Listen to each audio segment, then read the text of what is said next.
Olá, boa noite a todos. Estamos começando mais uma live.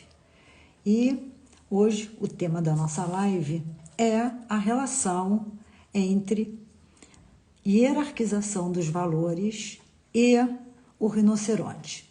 E hoje contaremos mais uma vez com a professora Vera Rude Werneck, né? Estou só esperando ela me dar me pedir para entrar, para eu poder autorizar, e aí nós começaremos a falar sobre a hierarquização dos valores e, né, a peça O Rinoceronte, do Ionesco. Professora Vera, estou aguardando pela senhora.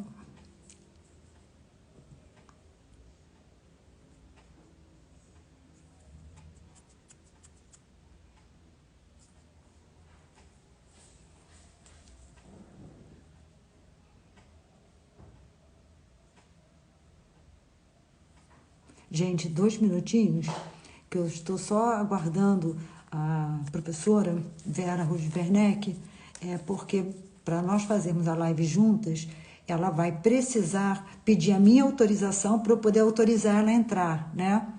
Então, eu estou só... Sim, mas ela entrou para assistir a professora Vera. A professora Vera precisa entrar aqui comigo. Professora Vera.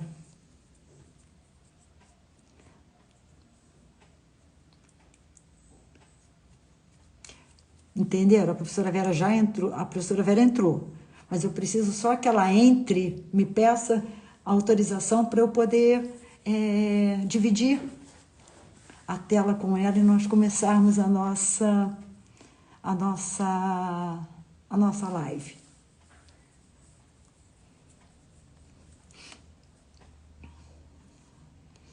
Deixa eu só... eu acredito que em pouco tempo a professora entre.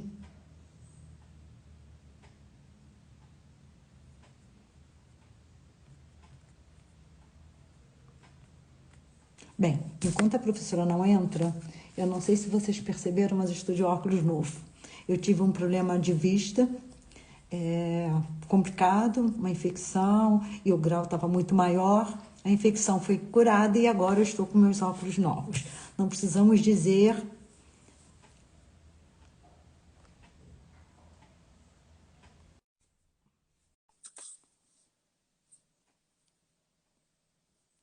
Professora Vera, já autorizei a sua entrada.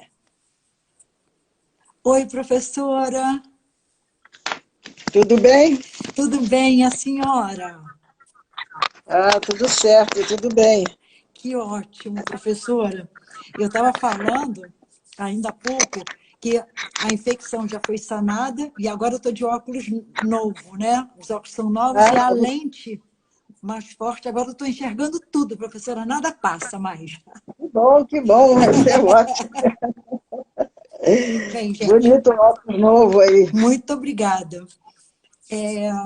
Nós estávamos só esperando a professora Vera entrar. Professora, seja muito bem-vinda. E eu estava dizendo para o povo, para as pessoas, que hoje nós vamos falar sobre a relação entre a hierarquização dos valores e a peça O Rinoceronte, de Eugênio Ionesco, né? Eu gostaria, se a senhora concordar, de nós começarmos pela peça para depois partirmos para a hierarquização dos valores, porque eu tenho uma página aqui marcada, professora, que eu acho que a gente, bastante importante, é na página 123, aspas, que o personagem diz o seguinte: a mim não pegam, a mim é que vocês não pegam, eu não vou segui-los, eu não compreendo vocês, continuarei como sou humano, um ser humano. Então, eu acho que a gente partir da peça, né, dessa resistência de se continuar humano, apesar de se indicar um outro caminho, né? O que é o rinoceronte? É a fuga de se viver a humanidade, né? Então, Exatamente. é muito interessante. Quem não leu, leia, porque é muito interessante. Aí, eu gostaria Muito da gente... atual, né? Exatamente, exatamente. O que a senhora diz, professora? Eu interpreto essa peça sob dois aspectos. Em Sim. primeiro lugar, analisando os personagens, nós percebemos que cada um deles vai hierarquizar os valores de uma maneira diferente. A Uhum. peça é extremamente rica, ela é um simbolismo muito amplo, muito rico, de modo que ela pode ser analisada sob vários aspectos. Se Uhum. nós pegarmos e analisarmos um por um dos personagens iniciais, vamos perceber diversas maneiras de reagirem diante do inusitado, diante do desconhecido. Uhum. Acontece um fato, né? De repente as pessoas começam a se transformar em rinocerontes, o que é uma coisa bastante chocante, e as reações são interessantíssimas, porque aqueles que procuram simplesmente ignorar o fato. Há outros que desenvolvem discussões bizantinas, então vamos analisar se os rinocerontes são asiáticos ou se são africanos, e ficam com grandes discussões bizantinas. Outro fato muito rico é o deslocamento da questão central. De repente, em vez de estarem mais discutindo a questão central, que é a questão do aparecimento do rinoceronte, Uhum. vão procurar questões paralelas, questões em volta, mas que não chegam ao âmago da questão. Isso é muito comum. Uhum. Na hora H, vamos então discutir mil outros assuntos paralelos, mas não o principal. E há uma negação também, além do deslocamento da questão, simplesmente uma negação. Não há nada, não existe rinoceronte nenhum, não aconteceu nada. Cada personagem ali vai reagir de uma maneira diferente, mostrando uma hierarquização de valores. Desde aquele que é o patrão lá do dono da mercearia, que se Uhum. preocupa, uma hora dessas, com os copos quebrados, a garçonete deixa cair os copos e quebram copos. Quer dizer, diante de um fato de uma magnitude tão grande, ele vai Uhum. se preocupar com o custo dos copos, que diz que ela vai ter que pagar os copos que quebraram e tal. A Uhum. dona de casa que carrega um gato, Uhum. ela, diante daquele fato todo, ela só se preocupa com o gato e o fato do gato ser esmagado Gado pelo pelo rinoceronte. rinoceronte. Isso. São muito simbólicos todas essas questões todas que se aparecem, né? É uma peça muito rica. É meio difícil nós comentarmos uma peça porque estamos supondo que todo mundo conhece a peça, que todo mundo leu a peça. Uhum. Se vale a pena fazer um breve apanhado da peça para que fique mais compreensível. De qualquer maneira, percebemos aí uma maneira de encarar um inusitado, de encarar o desconhecido, mostrando diferentes hierarquizações de valores. Uhum. Já é extremamente, principalmente a figura central, que são duas figuras centrais, o Jean e o Béranger, né? Que são duas figuras fundamentais dentro dessa peça, e ele é muito, muito assim, ligado à razão, ao Aham. intelecto, tentando resolver todos os problemas através do aspecto lógico, do aspecto racional. Ele é uma figura que se preocupa muito com a ciência, o bom comportamento, a aparência, enfim, aquele receituário de como as pessoas se devem comportar diante das diversas situações. E há frases extremamente provocativas, quando ele diz: você não pensa, para o Béranger, pense e então existirá, fazendo uma Aham. relação com o próprio Descartes, né? Fazendo uma Aham. certa coisa assim. Aquela ideia de que se resolvem os problemas ou através da negação, ou através do deslocamento do fato central, ou através das discussões bizantinas que não levam a lugar nenhum, ou através da ideia de que é preciso racionalizar. É sempre um processo de racionalização. Eu acho interessantíssimo o processo de racionalização. Quando deslocamos uma questão do aspecto propriamente emocional, que é muitas vezes o âmago da questão, para o aspecto lógico-racional, achando que se nós o tratarmos no âmbito da razão, tudo será resolvido. E muitas vezes o âmbito da razão não resolve os problemas. O problema é de outra área, é de uma área da sensibilidade, é de uma área da intuição, enfim, outras áreas, e as pessoas tendem muitas vezes a levar para o lado lógico-racional, achando que desta maneira o problema será resolvido. A figura do lógico, propriamente dito, que numa hora dessas também desenvolve vai buscar o silogismo como maneira de explicar e vai tentar, através da lógica, todas essas várias soluções, todas essas várias maneiras de enfrentarem o problema estão demonstrando diferentes hierarquizações de valor. Eu acho esse fato riquíssimo, interessantíssimo dentro dessa peça, que nos oferece essa possibilidade de analisarmos sobre esse aspecto. E o segundo aspecto que eu vejo é a figura do paquiderme. Ele poderia ter usado qualquer animal para fazer essa explicação. Ele vai buscar um paquiderme, mostrando muito um processo de degradação, partindo daquela ideia do homem corda esticada entre, né, o animal e o super-homem. Que é o Nietzsche, né? Dentro dessa linha de Nietzsche, de qualquer maneira, é uma ideia de superação da simples animalidade ou degradação à simples animalidade. Você pode tentar ultrapassar ou pode tentar voltar para trás e se fixar numa animalidade.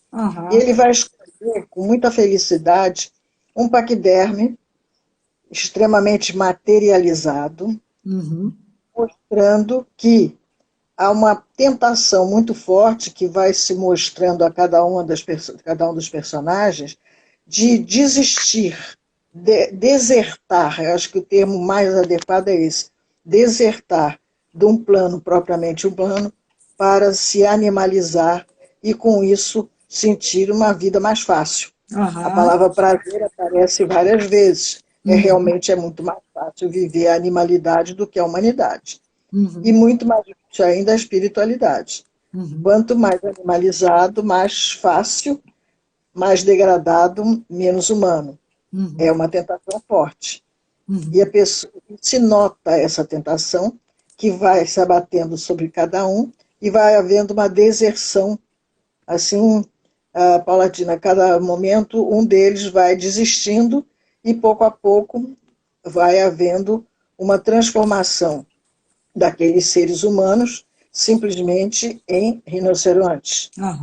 E aí vem a figura do Béranger mostrando que ele, que era uma pessoa que não era absolutamente intelectualizado, mas que era uma pessoa que se autodepreciava o tempo todo.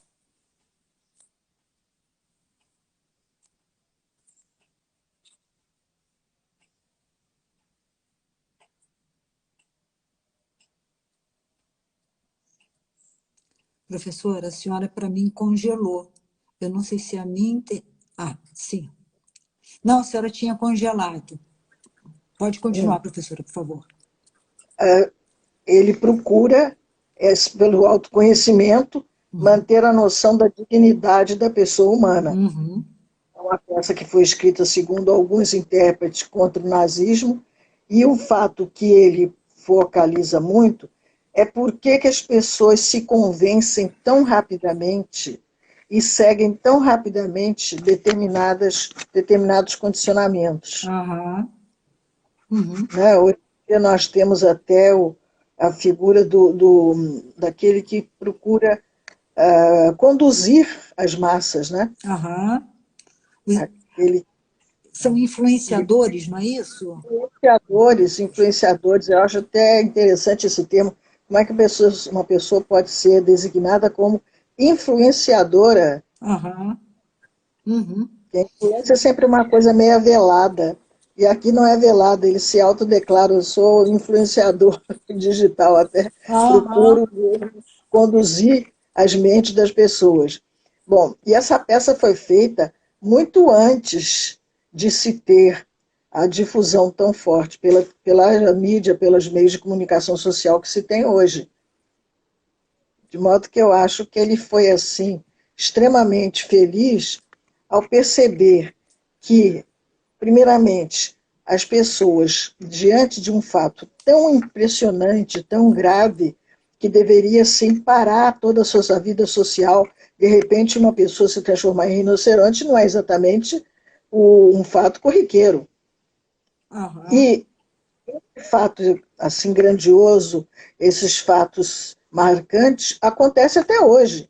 De vez em Uhum. quando nós nos deparamos com fatos que, se pararmos para pensar, bom, devemos parar completamente a vida, porque estamos diante de um fato de uma magnitude estrondosa. E, Uhum. ao contrário, as pessoas procuram ou ignorar, ou, enfim, se acostumarem com ele, ou admitirem que ele é válido. Há frases extremamente ricas aqui, especialmente na página 115, que eu marquei aqui, né, mostrando isso, em que ele diz o seguinte, que é muito melhor, pode ser até melhor ser rinoceronte do que ser humano. O Jean diz o seguinte: eu lhe digo que não é tão mal assim. Afinal, os rinocerontes são criaturas como nós, que têm direito à vida, tal como nós. E o Beranger pergunta, com que condição? Com a condição que eles não destruam a nossa, mostrando que há uma diferença muito grande. E a ideia é, não, é possível admitirmos como alguma coisa viável, como alguma Uhum. coisa válida. De modo que esse processo psicológico todo de aceitação é Uhum. um processo de fuga e de racionalização, de modo a que as pessoas comecem a achar muito natural, muito normal, os maiores absurdos do mundo. Uhum. E, por um lado, nós temos que aceitar isso, porque se formos parar diante de todos esses traumas violentíssimos que se apresentam nos dias de hoje, não poderíamos viver.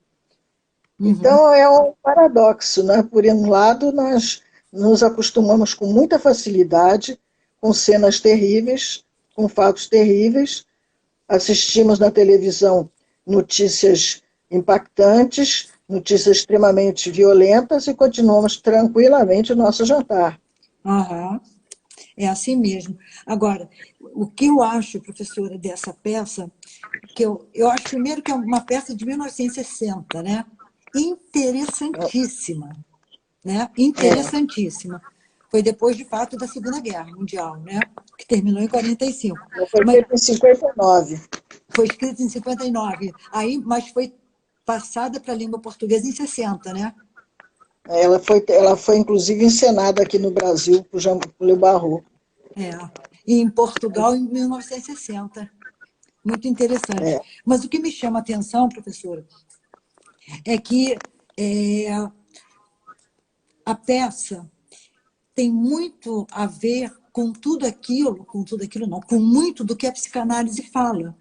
Porque o Freud, de alguma forma, vai falar desses restos não civilizáveis na gente, que nada mais é, traduzindo para a linguagem da peça, esse lado animalesco, que é muito mais fácil, muito mais, aspas, prazeroso seguir esse lado animalesco do que colocar esse lado animalesco, né? É, submeter esse lado animalesco ao princípio da realidade, ou seja, que esse lado animalesco ele não ultrapasse, né, os parâmetros da realidade. E a gente vê hoje, professora, que muito do que está essa peça é muito real até hoje. A senhora veja muito. que apenas resolveu permanecer como humano, resolveu não abrir mão, né, de ser humano. E hoje a gente percebe isso, que as pessoas elas estão muito mais seguindo esse lado animalesco do que qualquer outra coisa. E eu acho uma outra coisa também interessante é que Gustave Le Bon ele vai falar em dois tipos de grupos. Os grupos que têm uma alta racionalidade e uma baixa emocionalidade, e os grupos que têm uma alta emocionalidade e uma baixa racionalidade. Eu diria que a peça, o grupo é aquele que tem uma alta emocionalidade e uma baixa racionalidade. Então segue, né? Segue como um bando mesmo de rinocerontes, né? É também uma pressão social, a necessidade que se tem de fazer parte de um grupo, de estar dentro de todo, né? Porque estar pertencendo a um grupo, a ideia de pertença a uma comunidade, dá uma segurança emocional muito grande. No momento que você está dentro de um grupo, daí nem a menina, nem a moça, né, a Daisy lá, a mocinha da história, nem ela resiste. A pressão, apesar dela gostar dele, apesar dela querer ficar com ele, ela também não resiste e acaba também se transformando em rinoceronte. Enfim, o que seria o tornar-se rinoceronte? Seria um processo de renúncia, um processo de deserção da condição humana. Do momento que há uma deserção da condição humana, vai haver exatamente essa acomodação que ele, no caso, compara com um estado de um paquiderme, que ele usa como exemplo, né? E esse rinocerontismo vai ser quase que um abandono da condição humana, um abandono da condição humana para a aceitação de uma outra condição, que seria muito mais fácil, muito mais confortável, porque ela simplesmente está...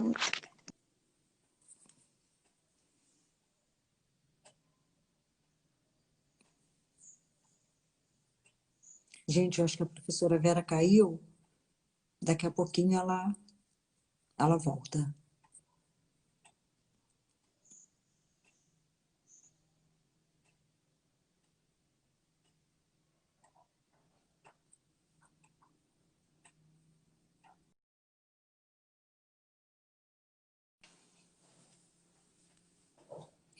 Bem, vamos dando uma continuidade, e aí a professora Vera, daqui a pouco, ela volta, porque ela caiu, né? Mas daqui a pouco ela volta. O que a professora Vera estava falando, e eu concordo plenamente, é você deserdar mesmo, né? Desertar dessa humanidade que habita em cada um de nós. Né? Então, é muito menos difícil viver como um rinoceronte, é muito mais fácil viver o lado animalesco, obviamente, do que assumir a condição humana. Freud sempre falou sobre isso.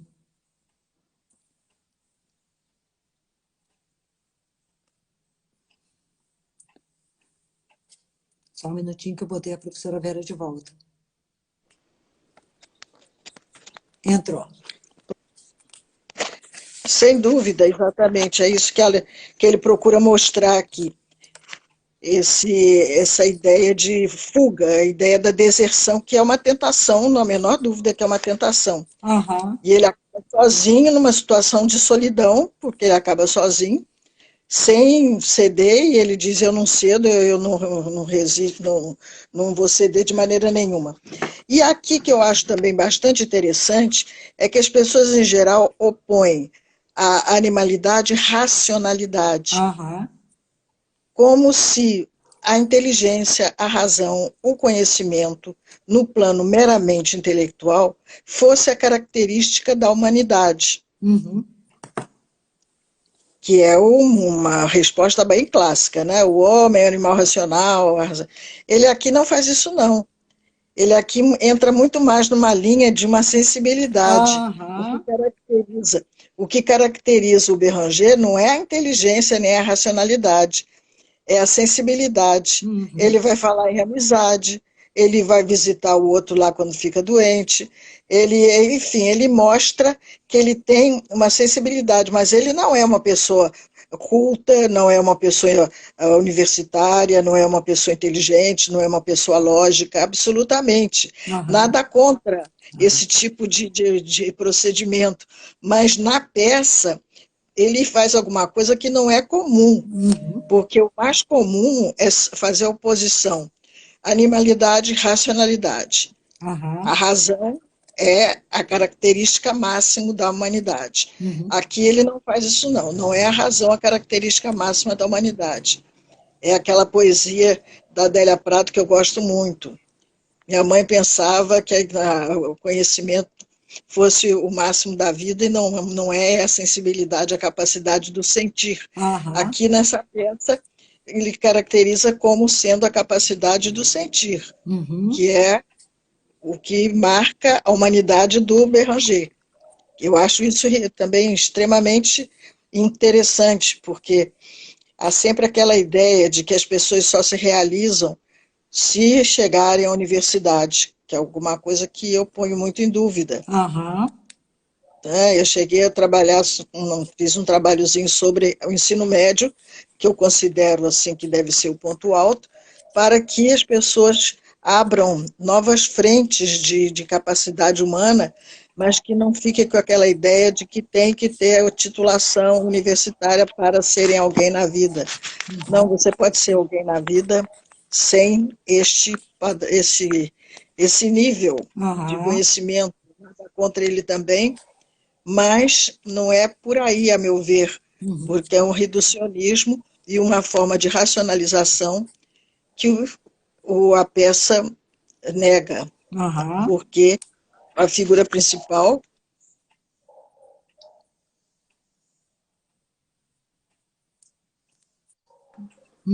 ele se caracteriza por outros fatos, e ele que tem a noção da dignidade da pessoa humana, exatamente porque ele vai além do fato de simplesmente ser o lógico, ou ser o racional, ou ser aquele que preza o conhecimento convencional, a aparência, nada disso. A figura do Béranger é uma figura que não é padronizada aí como o máximo de realização humana de maneira nenhuma. Agora, professora, é muito interessante, porque quando a senhora traz, né, que as pessoas optam por se transformar, né, num rinoceronte, deixar esse lado animalístico fluir, né, caminhar, e a senhora falou assim, também em função de um sentimento de pertença. Isso é muito interessante, esse sentimento de pertença, por quê? Eu acho ele muito interessante, porque nesse sentimento de pertença, nesse aqui, do rinoceronte, a identidade não é o eu, é o nós.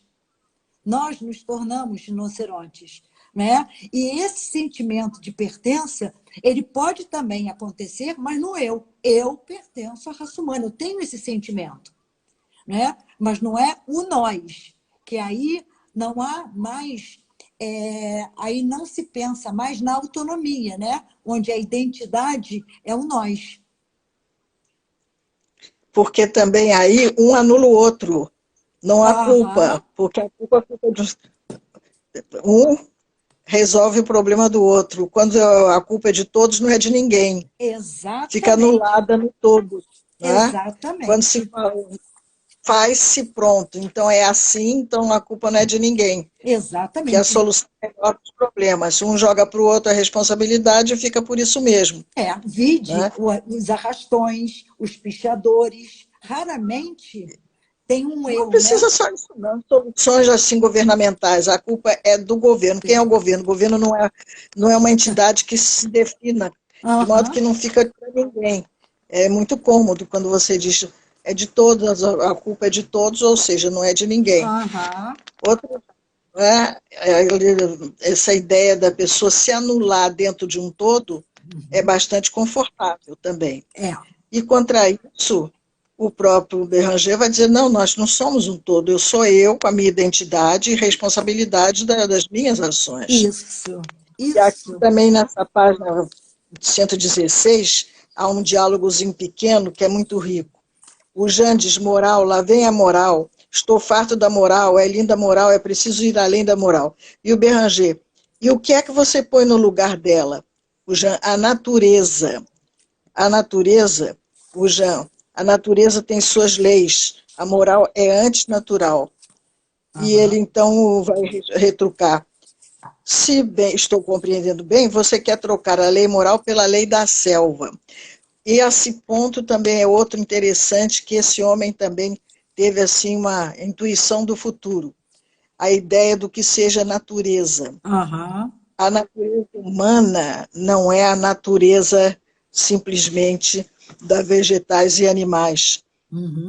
O homem não viverá melhor a sua natureza se animalizando ou abdicando do padrão humano para ficar no padrão meramente natureza. Aham. Mas há hoje em dia um verdadeiro culto da natureza, como se o grande padrão de perfeição fosse a vida dos vegetais, dos animais selvagens, enfim, é um processo quase que de indianismo, no sentido que já houve na literatura aquele culto do primitivismo, Uhum. que não era absolutamente real, e essa ideia do que seria a natureza humana. Uhum. A natureza humana não é ser rinoceronte, não. A natureza humana é ser humano com a dignidade humana. Uhum. Uma abdicação da natureza humana para uma ênfase na animalidade, como se fosse um processo de aperfeiçoamento, em vez de ser um processo de degradação. Uhum. Em como fatos tão atuais e tão, enfim, discutidos nos dias de hoje, em pauta nos dias de hoje, foram focados por esse autor, por esse livro, numa peça de um teatro chamado Teatro do Absurdo, né? Porque realmente é um absurdo, parece uma transformação do homem no rinoceronte, mas é um simbolismo extremamente rico e que mostra processos psicológicos que ocorrem a cada momento nos dias de hoje e sempre. E a obra de arte é exatamente isso, né? Quando ele consegue fazer alguma coisa que atravessa os anos, atravessa o tempo. Uhum. E essa peça atravessa o tempo, exatamente porque, apesar de ter sido escrita em 1959, ela é atual até os dias de hoje, porque os personagens estão vivos até hoje. Uhum. Esses personagens estão vivos até hoje. Para mim, é uma grande riqueza. E você ia falar? Não, eu ia perguntar à senhora assim, se nós fôssemos fazer uma leitura, dos soldados alemães durante a Segunda Guerra, o que eles fizeram contra os judeus, por exemplo, seriam rinocerontes ou seriam humanos? Não, mas muito mais incrível do que os soldados foram a adesão dos alemães ao nazismo. Uhum. A adesão dos alemães. O Hitler foi eleito. Enfim, foi aceito. Então, essa adesão é quase que uma anulação da própria capacidade de sentir, da sensibilidade. Porque pela lógica, muitas vezes pela lógica, nós podemos aceitar verdadeiros absurdos do ponto de vista da sensibilidade, porque muitas vezes a lógica nos leva a situações muito práticas, economicamente muito vantajosas, mas humanamente muito deploráveis. Certamente. Certamente. Certamente. Aquele Azevedo Coutinho tem um livro interessantíssimo em que ele defende teoricamente a escravidão, mostrando que do ponto de vista econômico teria sido ótimo, porque realmente, lógico, se você, enfim, explorar o próximo, o rendimento econômico é muito bom, é muito melhor. Se fizer alguém trabalhar para você sem pagar nada, o lucro é muito maior. Certamente. Então, se você trabalhar exclusivamente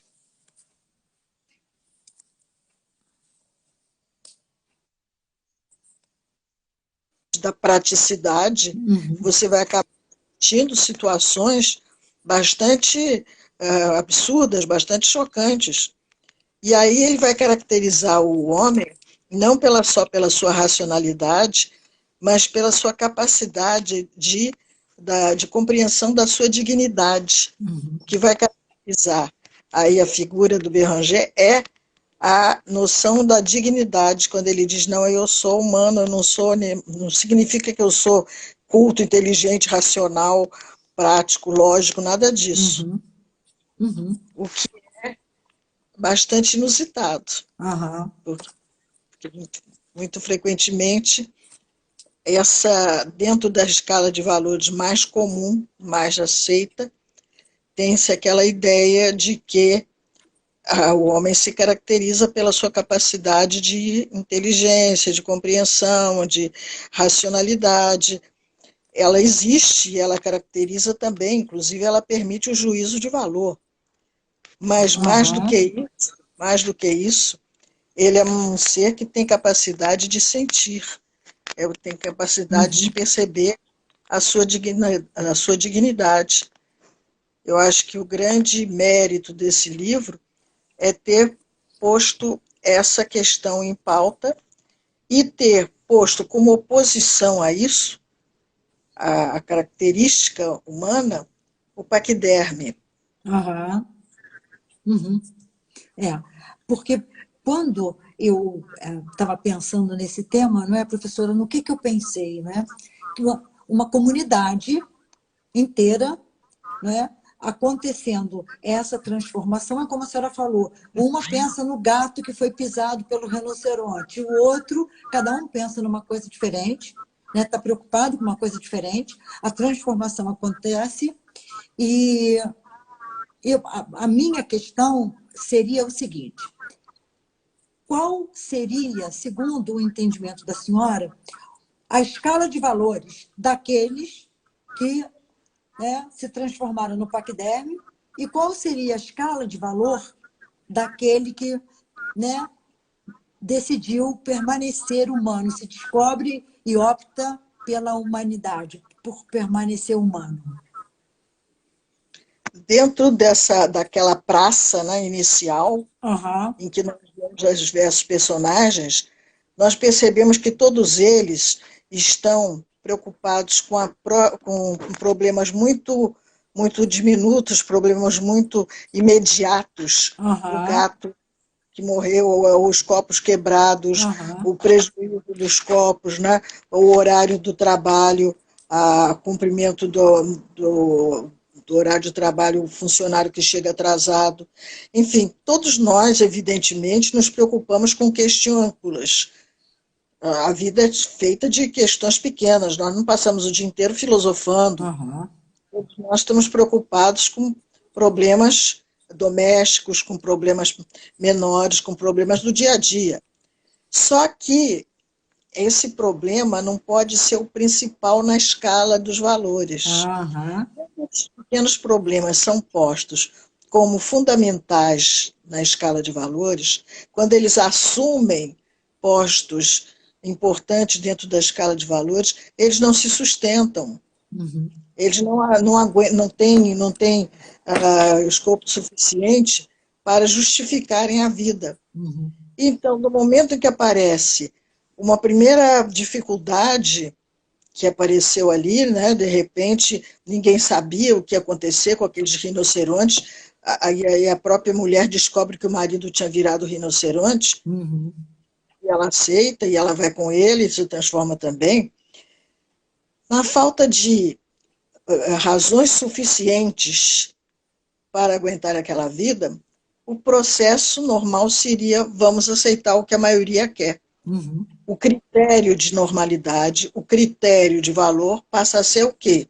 A maioria. A maioria é a normalidade. Se todo mundo aceita, é porque é certo. Se todo mundo... Aí vem aquelas frases muito corriqueiras. Hoje em dia é moda, todo mundo aceita, hoje em dia é assim, logo se hoje em dia é assim, a maioria aceita isso, logo isto é o certo. E é muito difícil sair disso. É muito difícil sair desse esquema. Quando você vai dizer, não, o certo não é só porque a maioria concorda, deve haver uma razão. E essa razão seria uma adequação com a própria dignidade da pessoa humana, Aham, que é exatamente onde ele chega. Ele tinha uma razão mais forte para justificar essa sua autoestima, essa sua autoconsciência da própria dignidade humana, daí ele não aceitar se tornar rinoceronte. aham, O que me uhum, parece que a chave é essa. Ele tinha razões suficientes que aguentariam as suas dificuldades na vida, que ele também acaba ficando sozinho. E ele tem muitas dúvidas também. No fim do livro, ele se questiona se ele também já não virou rinoceronte. Ele acha que tem uma faixa na cabeça que talvez esteja escondendo algum galo. Enfim, dentro daquele simbolismo todo. aham. Mas ele tem uma razão, ele tem um sentido de vida. Ah, Citando sim. aí Vitor Frankl um pouco, Aham, né, o nosso amigo aí que está trabalhando, Vitor Frankl, ele tem um sentido de vida. Do momento que ele tem um sentido de vida, aham, ele aguenta firme a dignidade da pessoa humana. aham, Os outros não tinham propriamente um sentido de vida, eles tinham pequenas razões, uhum, pequenas justificativas. aham, O preço dos copos, o gato, o atraso do funcionário, a hierarquia de trabalho lá que ele queria subir de posto, e não, mesmo aquele principal, ele não era o principal dentro da empresa, não. Ele presta contas a outro. uhum, Tanto que eles vão dar como justificativa, quando quebra lá a escada, a direção geral, eles se reportam a outros. aham, Na falta de um sentido de vida, uhum, a grande solução é vamos aderir à maioria. aham, E o, exatamente.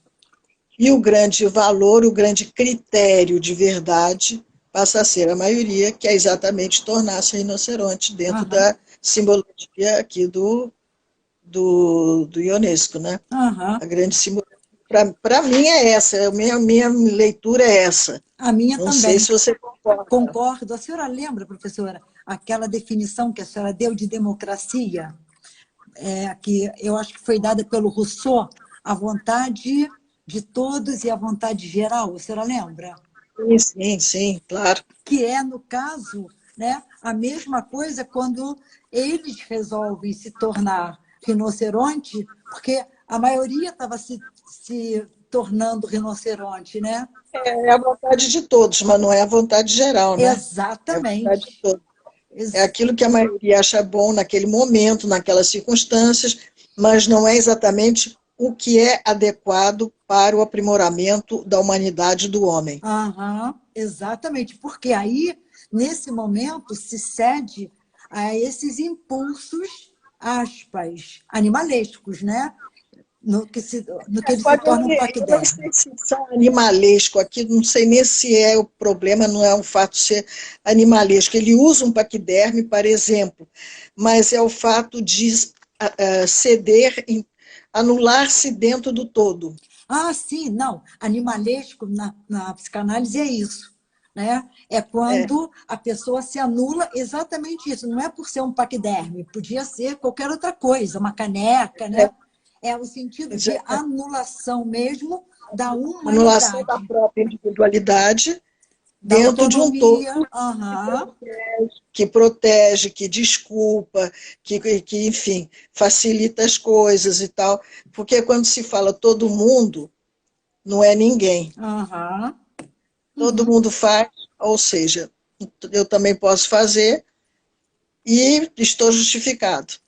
Porque exato. todo mundo faz, se todo mundo faz, é o certo. Aham, exatamente. Aí, professora, Freud fala, num texto chamado Mal-Estar na Civilização, que a civilização não se sustenta nessa nulidade ou nessa recusa de, de o sujeito se tornar sujeito, né? Dele ter a sua autonomia, a sua dignidade, Porque o Freud vai dizer que o sujeito ele abre mão da sua natureza puramente natural e se torna um ser cultural. Que a base ela vem pela educação. Né? Quer dizer, e aqui não está se falando, como Freud não fala, de titulação, de nível de escolaridade, não é disso. É Isso. também da sensibilidade, né? Mas a natureza, o natural, é um natural humano, é uma natureza humana. Não é uma natureza animal, é uma natureza humana. Uhum. E a Entendo. natureza humana já tem uma ideia de uma pessoa humana com uma dignidade própria da pessoa humana. Na palavra natureza tem duplo sentido. Uhum. É um termo polissêmico, né? Porque ele tem vários sentidos. Quando se fala a natureza são as plantas, o verde, a vegetação. A natureza é isso. A natureza são os animais. Não, o homem também tem a natureza, só que a natureza do homem é a natureza humana, não é uma natureza animal. Uhum. Então, se ele se animaliza, de certo modo, ele se degrada. Entendo. É É porque Freud, professora, diz que uma criança com 2 anos, ela faz xixi onde ela estiver, se aborreceu, ela morde, contrariou, ela chora. Então, Freud vai falar que essa natureza humana, ela precisa, através da educação, do processo de educação, né, se tornar, aspas, vamos dizer assim, humano, né?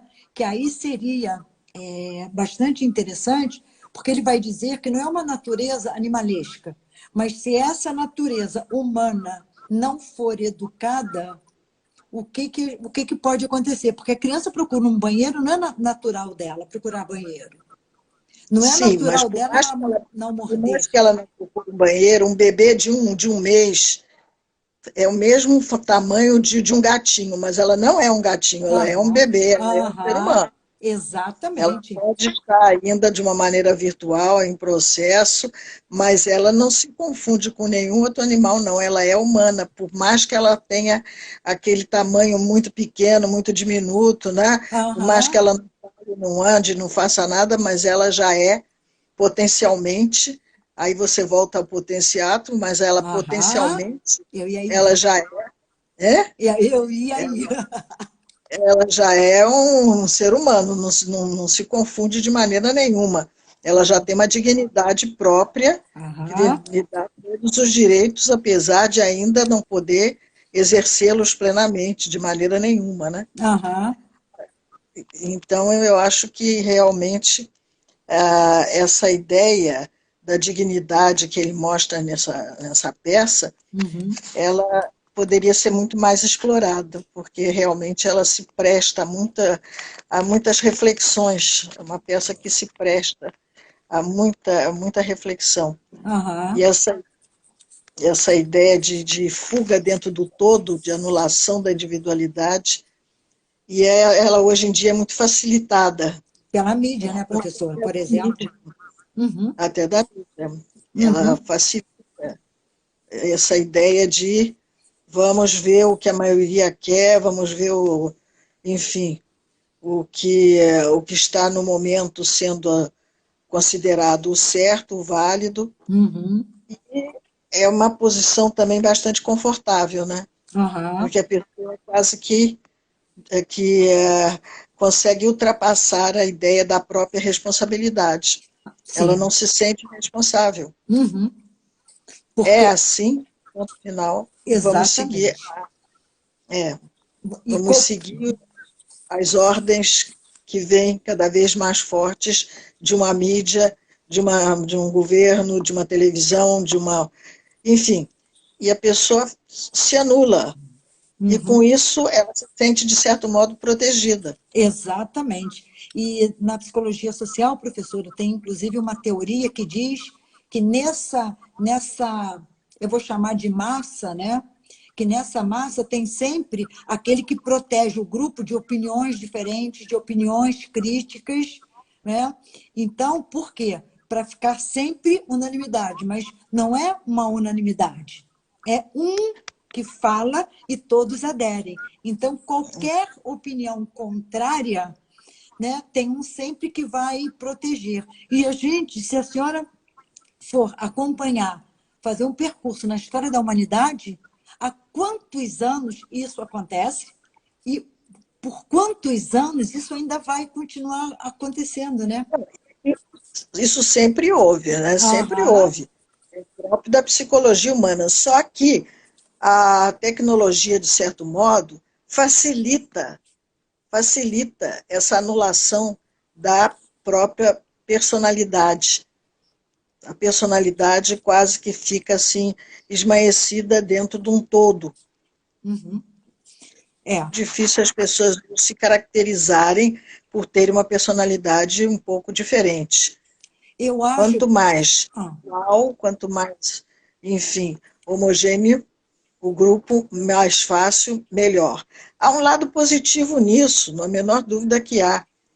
Mas, por outro lado, nós pensando na própria peça aqui, a ideia da defesa da dignidade da pessoa humana e da individualidade propriamente, das opiniões pessoais, ela fica ao contrário, né? Ela é o contraditório disso. Você ia falar, eu te cortei. não, eu ia fazer uma citação da Clarice Lispector, que eu li agora esses dias, que eu achei assim, muito interessante, mas me fugiu, daqui a pouco ela volta. Era sobre exatamente o que nós estávamos falando. Porque a grande preocupação, professora, eu acho que as pessoas, elas. Isso é o meu posicionamento, tá? O meu posicionamento. Eu acho que Sim, as claro. pessoas elas têm uma dificuldade muito grande em ter trabalho, em ter determinação, esforço, perseguir alguma coisa. Então, quando elas estão na massa, quando elas estão nesse todo, né, onde a identidade é um nós, não há autonomia, não há liberdade, não há dignidade, ali não há. Né? O que há ali é uma massa amorfa. Eu lembrei, a Clarice Lispector diz, né, li esses dias, que não existe falta de liberdade maior ou prisão maior do que a gente pertencer a grupos, só pertencer a grupos que pensam como nós pensamos. Mas, por outro lado, é extremamente tranquilizador você pertencer a um grupo. Ah, O sim. pior também é aquele que é marginal, não pertence a grupo nenhum. Não, O não. ser humano tem necessidade de pertencer. Sim, mas eu posso Só que pertencer a grupos que pensem diferente de mim. Eu pertenço a que grupos? A grupos que pensam como eu penso. Então, é como se nós ficássemos andando em círculo, entende, professora? mas para pertencer é exatamente isso, né? Eu pertenço se eu tenho uma identidade. Se eu não me identifico de maneira nenhuma com aquele grupo, eu não posso me considerar pertencente a ele. Daí as Aham. pessoas pertencerem a torcidas de futebol de uma maneira tão apaixonada, né? Flamengo, eu sou Fluminense, porque eu pertenço a uma comunidade, pelo menos isso. Eu Aham. pertenço a uma comunidade. A ideia da busca de pertencer a um grupo social é quase que um desejo humano, você pertencer a algum lugar e não ser aquele marginal que não pertence a grupo nenhum. Mas isso não anula de maneira nenhuma a possibilidade da individualidade, a possibilidade de ser uma pessoa com uma autodeterminação, com uma capacidade de responsabilidade dentro de um grupo. O grupo deve ser uma mola propulsora que permite o crescimento e não alguma coisa que anule o crescimento, que anule a individualidade. Uhum. O grupo tem duas funções. Um grupo pode promover o crescimento individual ou pode se comportar como um fator de anulação Aham. da individualidade, né? Anula completamente. Não é bem isso. Aham. É. Ele não se põe contra de jeito nenhum, ele não é assim o revoltado social. Esse é outro detalhe dessa personalidade tão rica desse Béranger. ele não é uma pessoa que esteja em guerra contra o meio, que vá fazer barricadas e fazer movimentos revolucionários. Ele não é revolucionário de jeito nenhum. Ele, o tempo todo, ele tenta se acomodar com os outros, ele tenta visitar o outro, ele tenta Aham, ter um elo com os outros. Ele não é nenhum revolucionário, não. aham, Ele apenas quer, dentro do grupo, resguardar a própria personalidade, a exatamente. própria individualidade. E condenando exatamente o rinocerantismo, que ele chama aí rinocerantismo, como a ideia daqueles que usam como padrão de humanidade a anulação da individualidade. Aham, isso mesmo. E, inclusive, professora, a violência que habita aí, né? Nas pessoas se Sim, tornarem, porque elas são violentas. A senhora falou da torcida do Flamengo. A torcida, quando eles estão juntos, eles fazem coisas que individualmente eles não fariam, né? o comportamento das massas, né? Quando estão juntos, são, Exatamente, perdem a exatamente. individualidade e são capazes de ter comportamentos antissociais, que Aham, é, né? Como é que ele conseguiu numa peça. Agora, outro fato que eu acho que deve ser ressaltado é que, em geral, os filósofos, os pensadores, escrevem lindas teorias para desenvolver todos esses tópicos que nós ressaltamos hoje aqui. aham, Ele não faz teoria nenhuma, ele faz uma peça de teatro do absurdo. aham. É. É uma parábola, enfim, é uma fábula, Aham. E que que é todos muito mais deveriam difícil, ler, né, professora? Que todos deveriam ler, né? porque, em geral, nós encontramos essas teorias defendidas por filósofos, por sociólogos, por pensadores, que escrevem teoricamente. Aham, E a apreensão do conhecimento é muito maior quando você conhece, chega a eles por meios assim de fábulas, de parábolas, de teatro, do que propriamente de aulas teóricas. aham. E a importância do teatro, né? É. E eu não Que sei. foi usado desde sempre. Os jesuítas chegaram aqui, usaram o teatro como uma maneira de se aproximarem, né, do povo. É muito interessante isso, porque aqui dá várias teorias de vários livros, vários autores poderiam pegar cada uma dessas passagens e escrever aí uma teoria enorme, em vários volumes e tudo. Ele não faz nada disso, ele faz uma pequena peça de teatro, Aham. mais nada. Exatamente.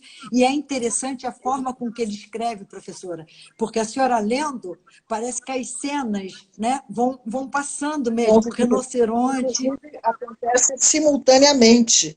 Aham, Tem dois grupos conversando ao mesmo tempo, aham. Eu né? achei. E a forma que ele escreve, né? Parece que eu estou lendo Balzac, porque Balzac, quando escreve, ele descreve as cenas que a senhora imagina ali, né? Aquele quarto com aquela meia luz, a luminária, da forma que ele escreve.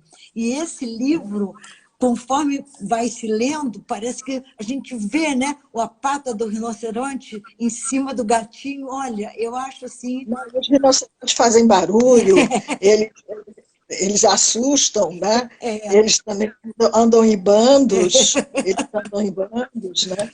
E exatamente. são comportamentos sociais que estão acontecendo nos dias de hoje com muita frequência. Aham.